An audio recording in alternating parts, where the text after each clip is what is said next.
Movie की शुरुआत में हम ली नाम एक आर्टिस्ट को देखते हैं जो अपनी गर्लफ्रेंड युआन के साथ रहता था। युआन एक क्रिएटिव और बहुत अच्छी आर्टिस्ट थी जिसकी पेंटिंग्स लोगों को बहुत पसंद आती थी, जबकि ली दूसरों की पेंटिंग्स को कॉपी करने में माहिर था, जिससे कोई भी उसकी पेंटिंग्स नहीं खरीदता था। लेकिन ली की यही खामी उसका सबसे बड़ा टैलेंट भी था, क्योंकि ली किसी भी चीज को देखकर सेम उसकी वैसी कॉपी बना सकता था, जिसे देखकर कोई भी इंसान नहीं पहचान सकता था कि वो असली है या नकली। युआन और ली कनाडा में रहते थे और पेंटिंग्स बेचकर अपना गुजारा कर रहे थे। लेकिन एक दिन युआन और ली को अपनी पेंटिंग्स गैलरी में शो करने का मौका मिलता है, लेकिन वहां पर भी सभी लोग युआन की पेंटिंग्स की तारीफ कर रहे थे, जबकि ली की पेंटिंग्स किसी को भी पसंद नहीं आ रही थी। तभी वहां पर एक आदमी आता है जो ली की पेंटिंग देखकर कहता है, क्या इस पेंटिंग का आर्टिस्ट चोर है जो दूसरों के आइडियाज को चुराता है। और ये कहकर वो उसका बहुत मजाक उड़ाता है। अपने बॉयफ्रेंड की बेइज्जती होता देखकर युआन को बहुत ज्यादा गुस्सा आता है और वो उस पर पानी फेंक देते हैं, जिससे वो आदमी गुस्सा होकर वहां से चला जाता है। लेकिन ली भागकर उसके पीछे जाता है और उसे अपनी गर्लफ्रेंड की गलती की माफी मांगता है, जिस पर वो आदमी उसे कहता है कि ये सब कुछ मैंने जानबूझकर किया है, क्योंकि मैं तुम्हारे टैलेंट के बारे में जानता हूँ और मैं चाहता हूँ कि तुम मेरे साथ काम करो।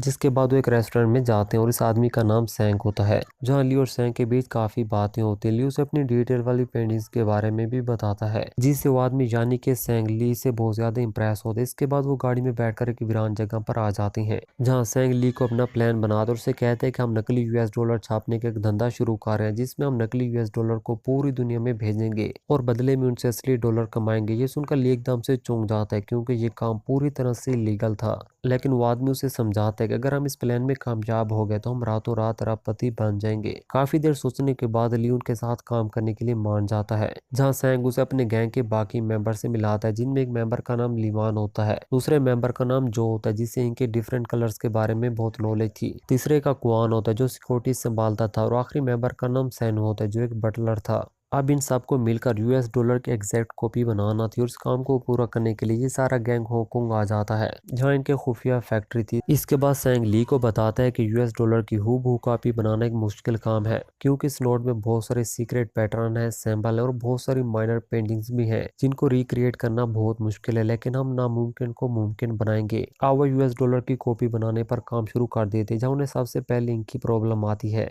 क्योंकि उन्हें एक ऐसी इंक चाहिए थी जो पेपर के साथ रिएक्ट करके येलो या पर्पल कलर बना दे। और सैंग अपनी तरफ से इस इंक की खोज में लग जाते हैं। दूसरी तरफ हम ली को देखते हैं जो नोट की हर एक बारीकी को, उसके पैटर्न को, नोट में मौजूद हिडन सिंबल को ध्यान में रखते हुए यूएस डॉलर की सेम वैसी कॉपी बनाने में कामयाब हो जाता है, जिसे देखकर सैंग भी बहुत खुश होता है। अब बारी थी नोट में वाटरमार्क डालने की, यानी कि नोट के सेंटर में तस्वीर डालने की। और यहाँ पर सैंग उन्हें मशवरा देता है कि हम नोट के 3 पार्ट बनाएंगे और जो वाटरमार्क वाला पार्ट होगा उसे बाकी 2 पार्ट के बीच में रखेंगे, जिससे वाटरमार्क इफेक्ट आ सकेगा। सभी को उसका आइडिया बहुत ज्यादा पसंद आता है। अब सैंग को पता था कि यूएस गवर्नमेंट जो डॉलर बनाने के लिए पेपर इस्तेमाल करती है वो ही नॉन एसेट पेपर होता है, और जो बाकी पेपर बचते हैं उसे टेलीफोन डायरेक्टरी में भेज देती है। अगली सुबह होती सैंग ली को अपने साथ लेकर ईस्टर्न यूरोप पहुंच जाता है, जहाँ वो एक फैक्ट्री में जाते हैं और वहां से किसी तरह का टन वो वाला पेपर ले आते हैं, जिसके बाद फाइनली उनका पहला डॉलर बनकर तैयार हो जाता है। लेकिन अब भी उसमें कमी थी, और वो कमी थी कलर की, जो इंक डॉलर को नकली से असली लुक दे सकती थी। लेकिन देर रात कोशिश करने के बाद भी उस तरह का कलर नहीं बना सकते। लेकिन एक दिन सैंग अपनी गैंग के साथ गवर्नमेंट की एक ऑफिशियल वैन पर हमला कर देता है, जिसमें वही प्रिंटिंग कलर था जो ली को चाहिए था, और इस हमले में सैंग बहुत सारे मासूम लोगों को भी मार देता है। ये देखकर ली को बहुत बुरा लगता है। अब कलर मिलने के बाद सैंग की टीम जो करेंसी बनाती है वो दिखने में रियल करेंसी से भी ज्यादा रियल लग रही थी। हर एक डिटेल परफेक्ट थी, और अब वक्त आ गया था करेंसी को पूरी दुनिया में सप्लाई करने का। कुछ ही हफ्तों के अंदर अंदर सैंग सभी फेक करेंसी को अपने क्लाइंट्स तक पहुंचा देता है, जिससे वो रातों रात मोटा पैसा बना लेते और कुछ ही दिनों में अरबपति बन जाते। लेकिन किसी तरह से कनाडा की गवर्नमेंट को पता चल जाता है कि उनकी कंट्री में फेक नोट सर्कुलेट कर रहे हैं, और इस चीज का पता लगाने के लिए वो हांगकांग से एक सीक्रेट एजेंट को हायर करते हैं। दूसरी तरफ हम सैंग की फैक्ट्री को देखते हैं, जहाँ उनके पास इंक खत्म होने वाली थी, लेकिन ली उस इंक को फैक्ट्री में तैयार कर लेता है, जो उनके लिए बड़ी प्रॉब्लम बनी हुई थी। जब सैंग को इस बात का पता चलता है तो वो बहुत खुश होता है, और वो ली को अपने साथ एक स्पेशल क्लाइंट से डील करने के लिए ले जाता है, जहाँ पहुंचकर सैंग उसे एक ट्रिगर देता है और कहता है कि जब मैं कहूँ तो इसे चला देना। अब सैंग और वो क्लाइंट आपस में बातें करने लगते हैं, और जहाँ पर हमें पता चलता है कि इस क्लाइंट ने बहुत सालों पहले सैंग के फादर को मारा था, और आज सैंग अपने फादर की मौत का बदला लेने आया हुआ था। बातों के दौरान उनके बीच बहस हो जाती है, और सैंग ली को ट्रिगर चलाने को कहता है, जिससे वहां पर खड़ी एक कार में जोरदार धमाका होता है। हर तरफ अफरा तफरी मच जाती है, और इसी बात का फायदा उठाकर सैंग उस बॉस के और उसके बाकी साथियों को मार देता है। इसके कुछ दिनों बाद एक क्लाइंट सैंग से मिलने आता है, जिसका नाम जी होता है। लेकिन डील करने से पहले सैंग को उस पर शक हो जाता है, क्योंकि जी का कोई भी पास्ट का रिकॉर्ड नहीं था। और जहाँ पर इन्हें पता चलता है कि जी कोई क्लाइंट नहीं बल्कि एक स्पाई है। अब सैंग इसी खोज में पड़ जाता है कि वो स्पाई उन तक पहुंचा कैसे, जहाँ उन्हें पता चलता है कि उन्हीं के गैंग के एक आदमी जो ने नकली नोटों से ओल्ड चाइनीज घड़ी खरीदी थी, जिससे उस स्पाई को उनके बारे में पता चल गया था। अब क्योंकि सैंग का एक रूल था कि गैंग का कोई भी मेंबर फेक करेंसी का इस्तेमाल नहीं करेगा, लेकिन जॉन इस रूल की खिलाफ वर्जी की थी, इसलिए सैंग उसको भी मरवा देता है। अब सैंग उस एजेंट को मारना चाहता था, इसलिए वो डील के बहाने उसको बुलाकर टपका देता है। और यहाँ पर ली की गर्लफ्रेंड भी मौजूद होती है, इसलिए सैंग ली को कहते कि वो उसे भी मार दे ताकि कोई भी बात लीक न हो, लेकिन ली ऐसा नहीं करता और वो सैंग पर ही गान तान लेता है, जिससे वहां पर अंधाधुंध फायरिंग होती है और ली की गर्लफ्रेंड मारी जाती है।